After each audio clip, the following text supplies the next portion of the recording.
দেখেন আমগো দেশের মধ্যে কত বড় সিন্ডিকেট করে রয়েছে। আমগো দেশের মনে করেন এই সিন্ডিকেট লাগে সবাই জড়িত। ভাই এই জীবন রাখার থেকে না রাখাই ভালো ভাই, সবার কাছে তুচ্ছ হয়ে গেছি আমরা। কেউ গালাগালি করে, বাপ মাই গালাগালি করে, বোনাই গালাগালি করে। জীবিত চলি আসলে আমরা জ্যান্ত মরা যাকে বলে, আমাদের কোনো অস্তিত্ব নাই ভাই, আমরা সমস্ত মানুষ সর্বহারা হয়ে গেছি। আমার নাম মোহাম্মদ রবিউল ইসলাম, আমি সাতক্ষীরা থেকে আসছি। আমাদের 31শে মে 2024 এলো 24 তারিখে 2024 সালে হলো সে 31শে মে আটকে পড়া সেই মালয়েশিয়া প্রবাসী। আমরা যাইতে পারি না, আটকে পড়েছি টিকিট জটিলতার কারণের জন্য। এখনও পর্যন্ত আমাদের হলো সে এই এজেন্সির কাছ থেকে টাকা পয়সা উত্তোলন বা আমাদের সরকার আশ্বাস দিচ্ছে যে আমাদের পুনরায় আবার হলো সে মালয়েশিয়া হলো সে পাঠানোর জন্য।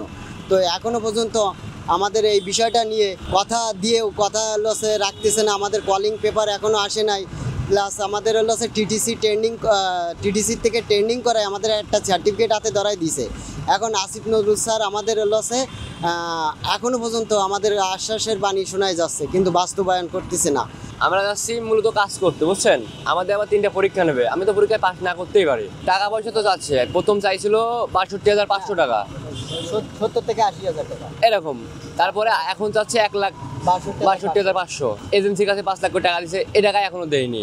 ভাই বলার কি রয়েছে, আমরা অনেক ভুক্তভোগী ভাই। 2 বছর আগে যে 18,000 শ্রমিক যাইতে পারেনি, তার ভিতরে সরকার 8,000 শ্রমিক নিয়ে যেতে চাইছে, কিন্তু সরকার লাস্ট ডেট দিছে 31শে ডিসেম্বর। এই 31শে ডিসেম্বরের ভিতরে মনে করেন মেডিকেল নাই, আপনার কলিং পেপার নাই, তাহলে আমাদের সরকার তুলবে কবে? আমরা আইসি এই কারণে যে সরকার জন্য আমাদের এই 3 মাসের ভিতরে দ্রুত তোলে ভাই। আমরা এই দাবিটা নিয়ে এখানে আইছি। দাবি পূরণ হোক বা না হোক ভাই, এইখানে মনে করেন জীবন দিয়ে দেবো আজকে ভাই। এই জীবন রাখার থেকে না রাখাই ভালো ভাই, সবার কাছে তুচ্ছ হয়ে গেছি আমরা। কেউ গালাগালি করে, বাপ মাই গালাগালি করে, বোনাই গালাগালি করে, সবাই মনে করেন গালাগালি পরে রয়েছে। সমিতি আলারা এসে বাসায় বসে রয়েছে, কত ফলে চলবে এইভাবে? আর এখন ভাই আমরা তো ভুক্তভোগী, আমরা মালয়েশিয়া যেতে চাই। আমাদের নিয়ে বুয়েসেল তালবাহানা করতেছে, বলতেছে তাদের সাথে সাক্ষাৎকারের জন্য 10,000 টাকা লাগবে। টোটাল মিলিয়ে তারা বলতেছে 52,000 টাকা ইন্টারভিউ সহকারে। তারা কি ডোনাল্ড ট্রাম্প? তাদের সাথে আমরা সাক্ষাৎকার দিতে যে আমাদের 10,000 টাকা লাগবো। আমরা এভাবে এমনিতে ভুক্তভোগী হয়ে রয়েছি। আমরা পরিবারের সাথে যোগাযোগ করতে পারতেছি না, পরিবারের থেকে আমরা বিচ্ছিন্ন হয়ে রয়েছি। আমাদের নিয়ে যত তালবাহানা করতেছে, আমি আসিফ নজরুল স্যারের কাছে বলতে চাই, ডক্টর ইউনূস স্যারের কাছে বলতে চাই, আমাদের নিয়ে তালবাহানা করবেন না আপনারা। আমরা এমনিতে ভুক্তভোগী, এজেন্সিরা আমাদের এমনিতে এভাবে নিঃস্ব করে দিছে। আপনারা নতুন করে আমাদের কোন মানে যে পাঠাইতেছেন আমরা বলতে পারতেছি না। আমাদের সহজভাবে আমাদের সব কিছু ওকে করার পরও আমাদের নিতে পারে নাই। তো আমাদের দাবি একটাই, আমরা মালয়েশিয়া যেতে চাই। ষষ্ঠ প্রক্রিয়ায় আমরা মালয়েশিয়া যেতে চাই। আমরা কোনো টাকা পয়সা দিতে পারবো না, আমাদের থেকে এজেন্সি এমতে মাইরা ফেলাইছে। আমরা আর নতুন করে আর কোনো আমরা মরতে চাই না।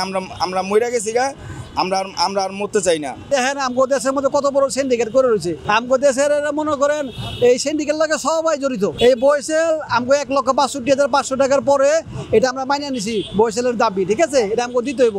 তারপরে আবার বয়সেল বলতেছে যে আরো 52,500 টাকা আমগো দিতে হইব। আমরা বলতেছি এটা কেলিগা, এরা বলতেছে যে এটা হইলো আপনার গিয়া এই ট্রেনিং ফি, আবার আমগো ট্রেনিং দিতে হইব। এই ট্রেনিং ফি, এরপর হলো সাক্ষাৎকার আমগো নিব, ঠিক আছে। এই সব মিলা 52,500 টাকা আমগো আবার নতুন করে দিতে হইব। কিন্তু এই টাকা দেওয়ার পরে আমরা যে ট্রেনিং দেবো, আমগো সাক্ষাৎকার নিব, আমরা যদি ফেল করি ওই জায়গার ভিতরে এই টাকা ফেরতযোগ্য না। আমার তো এই 46ই পড়ছি, যেহেতু আমার 1979-তে 15ই মে আমার জন্ম, আমার আইডি কার্ডের জন্ম তারিখ।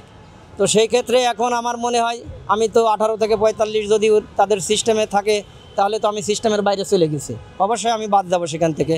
তো সেই ক্ষেত্রে বাদ দেওয়ার কারণগুলোই হচ্ছে, আমি মনে করি আমাদের এই ব্যর্থতা, যে আমাদের এজেন্সি ভোগান্তিতে আমাদের রাখছে, তাদের কারণেই কিন্তু আজকে আমরা এই 2 বছর পিছনে চলে গেছি। যদি 2 বছর আগে আমাদের ফ্লাইট দিত, তাহলে আমি হয়তো বাদ যেতাম না, আমার পরিবারকে নিয়ে আমি হয়তো সুখের একটা স্বপ্ন দেখতে পারতাম। তো আজকে আমার এই কষ্টের জীবনটার জন্য দায়ী হচ্ছে আমাদের এই বাংলাদেশ আইন ব্যবস্থা, প্লাস আমার যে এজেন্সি, আমরা যাকে আমরা সিন্ডিকেট বলি, এনআরআই। তো সেই ক্ষেত্রে আসলে আমরা জীবিত চলি, আসলে আমরা জ্যান্ত মরা যাকে বলে, আমাদের কোনো অস্তিত্ব নাই ভাই, আমরা সমস্ত মানুষ সর্বহারা হয়ে গেছি। আমার তো মনে হয় নতুন সরকার হিসাবে প্রবাসীদের জন্য আমি তো কোনো ভালো রেজাল্ট দেখি না।